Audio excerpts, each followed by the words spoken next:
नमस्कार साथियों। आज हम एक ऐसे रहस्य की बात करने वाले हैं जिसे सुनकर आपके रोंगटे खड़े हो जाएंगे। यह कोई काल्पनिक कहानी नहीं बल्कि स्वयं गरुड़ पुराण में लिखा हुआ सत्य है। दोस्तों, जब कोई इंसान इस धरती को छोड़कर जाता है तो उस आत्मा की पहली रात कैसी होती है? उस आत्मा के सामने कौन आता है? उसे कैसा अनुभव होता है? और सबसे बड़ी बात, उस रात उसके साथ भगवान विष्णु और यमदूतों का क्या संबंध होता है? यह सब जानना हर इंसान के लिए जरूरी है। और मैं आपको बता दूं, जो भी इस वीडियो को पूरे मन से अंत तक देखता है, उस पर भगवान विष्णु की विशेष कृपा होती है। तो चलिए इस रहस्यमय यात्रा की शुरुआत करते हैं। दोस्तों, आपने कभी सोचा है कि जब किसी की आखिरी सांस निकलती है तो उस समय उसे कैसा अनुभव होता है? गरुड़ पुराण कहता है, जैसे ही आत्मा शरीर से अलग होती है, एक अजीब सा खालीपन छा जाता है। अब आत्मा के पास शरीर नहीं होता। वो छूना चाहती है, बोलना चाहती है, लेकिन चाहकर भी कुछ कर नहीं पाती। उसके हाथ हवा में रहते हैं, वह कुछ भी स्पर्श नहीं कर पाती। वो परिवार को छूना चाहती है, लेकिन पकड़ नहीं पाती। उस समय घर का नजारा बहुत दर्दनाक होता है।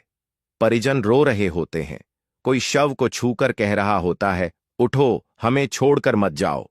कोई डॉक्टर को पुकार रहा होता है तो कोई भगवान से प्रार्थना कर रहा होता है, लेकिन आत्मा खामोश खड़ी यह सब देख रही होती है। सोचिए दोस्तों, कितना असहाय महसूस करती होगी वह आत्मा। वो चिल्लाना चाहती है, मैं यहां हूं, मैं अभी जिंदा हूं, मुझे मत छोड़ो, लेकिन उसकी आवाज कोई नहीं सुन पाता। पहली रात आत्मा के लिए सबसे कठिन होती है क्योंकि उसी समय उसे अपने पूरे जीवन की यादें दिखाई जाती हैं। जैसे फिल्म की रील चलती है, उसी तरह हर एक कर्म उसके सामने आता है।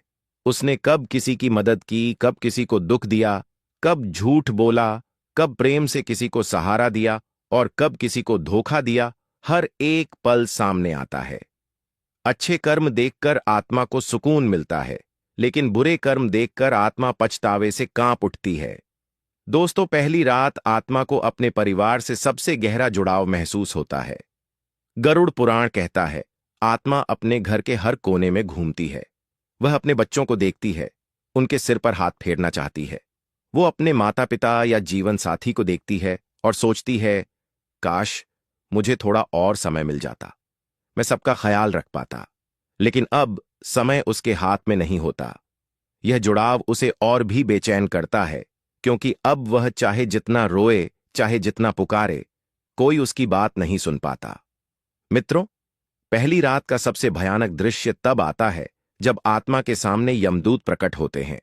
इस वीडियो को अंत तक जरूर देखें, संपूर्ण जानकारी मिलेगी। गरुड़ पुराण के अनुसार यमदूतों का शरीर बहुत विशाल और डरावना होता है। उनकी आंखें अंगारों की तरह जलती हैं, हाथों में मोटी रस्सी और हुक होता है और साथ में उनका वाहन होता है। पापी आत्माओं के लिए उनका आगमन किसी डरावने तूफान जैसा होता है। आत्मा उन्हें देखकर कांप उठती है, उसके मन में भय भर जाता है।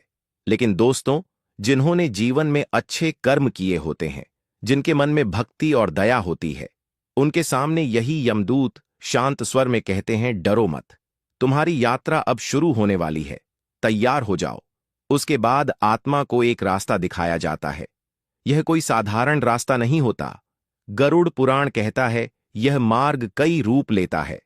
कभी यह अंधकारमय होता है, जहां आत्मा को कुछ दिखाई नहीं देता।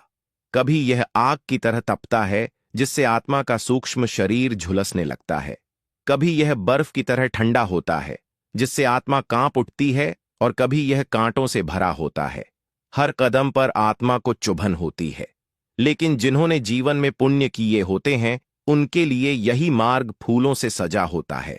उनके सामने देवदूत प्रकट होते हैं, जो पुष्प वर्षा करते हुए आत्मा का स्वागत करते हैं।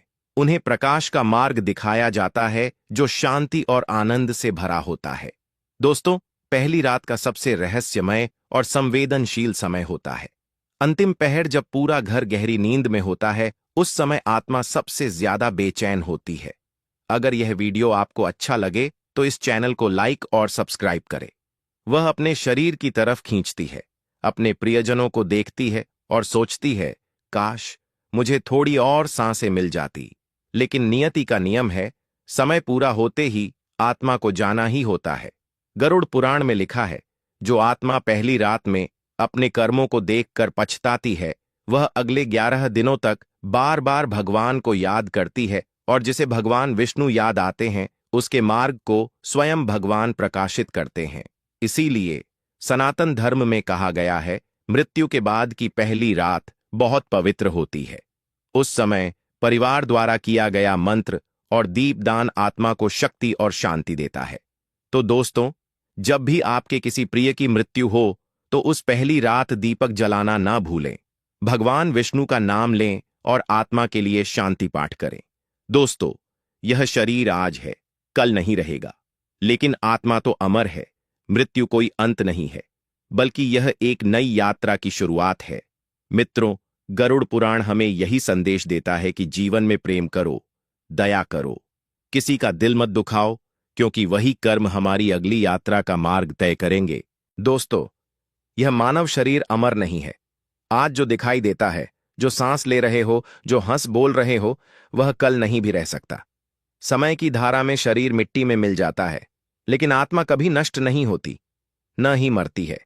वह केवल एक देह छोड़कर दूसरी यात्रा पर निकल पड़ती है। मृत्यु कोई अंत नहीं है, जैसा हम भय और अज्ञान के कारण मान लेते हैं। मृत्यु वास्तव में एक द्वार है, एक ऐसी सीमा रेखा जिसके पार आत्मा अपने ही कर्मों का सामना करती है। गरुड़ पुराण हमें बताता है कि मरने के बाद आत्मा को एक नई यात्रा करनी होती है, और उस यात्रा का स्वरूप हमारे जीवन के कर्म तय करते हैं। यह यात्रा सुखद भी हो सकती है और कष्टदायक भी। मित्रों, गरुड़ पुराण का मूल संदेश डराना नहीं है, बल्कि जगाना है। यह ग्रंथ हमें याद दिलाता है कि जो कुछ हम इस जीवन में करते हैं, हमारे शब्द, हमारे विचार और हमारे कर्म, सबका लेखा जोखा बनता है। किसी का दिल दुखाना, छल कपट करना, अहंकार में जीना, ये सब हमारी आत्मा पर बोझ बन जाते हैं। वहीं प्रेम, दया, करुणा, सत्य और सेवा हमारे लिए प्रकाश का मार्ग तैयार करते हैं। जीवन बहुत छोटा है, लेकिन इसके प्रभाव बहुत लंबे होते हैं। एक छोटा सा अच्छा कर्म भी आत्मा की यात्रा को सरल बना सकता है, और एक छोटा सा पाप भी भारी पीड़ा का कारण बन सकता है। इसलिए गरुड़ पुराण हमें सिखाता है कि जीवन को केवल अपने लिए मत जियो, बल्कि दूसरों के सुख दुख को समझो। भूखे को भोजन दो, दुखी को सांत्वना दो, और किसी का अपमान न करो। मित्रों, याद रखिए, जब यह शरीर छूटेगा तब धन, पद और घमंड साथ नहीं जाएंगे। साथ जाएंगे तो केवल हमारे कर्म। वही कर्म तय करेंगे कि आत्मा को शांति मिलेगी या पश्चाताप। इसलिए जब तक जीवन है, प्रेम को अपनाओ, दया करो और मानवता को अपना धर्म बनाओ।